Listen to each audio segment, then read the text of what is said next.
Je suis coordinatrice de dons d'organes et de tissus. À ce titre, je rencontre les familles en réanimation pour évoquer avec elles le choix du patient. Le don d'organes, c'est un sujet difficile. Il faut faire connaître ce choix à vos proches. Tous et toutes, nous pouvons y être confrontés.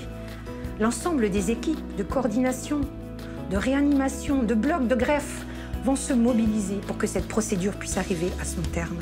Parce qu'il faut que pour ce geste d'une incroyable générosité, pour toutes les personnes en attente de greffe, il puisse y avoir un nouveau départ pour une nouvelle vie. Je suis infirmière au bloc opératoire. Je fais partie de l'équipe qui gère la phase chirurgicale des prélèvements d'organes et des dons d'organes. Les prélèvements d'organes, c'est des interventions chirurgicales qui sont très complexes, mais pourtant qui ne sont jamais déshumanisées. Que ce soit des prélèvements de donneurs décédés ou de donneurs vivants, l'intervention se déroule toujours dans un grand respect du corps et du patient. Les greffes, quant à elles, c'est l'aboutissement de ces dons. Quand les organes reprennent vie pendant les interventions chirurgicales, c'est toujours des beaux moments.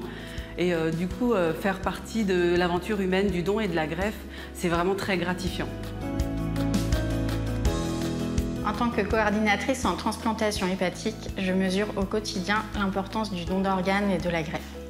Les bénéfices pour les patients sont multiples, le changement physique est souvent spectaculaire.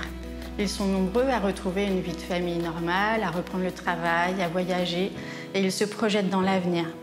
Ils sont reconnaissants de cet acte de générosité et ils nous l'expriment souvent. Ils éprouvent le besoin d'écrire un courrier de remerciement à la famille du donneur. Pour eux, c'est une renaissance, une nouvelle vie, une nouvelle chance. Aujourd'hui, le nombre de patients en attente de greffe est supérieur au nombre de donneurs, donc on sait que certains n'accéderont jamais à la greffe. Nous ne pouvons donc qu'encourager le don, cet acte de solidarité indispensable pour sauver des vies.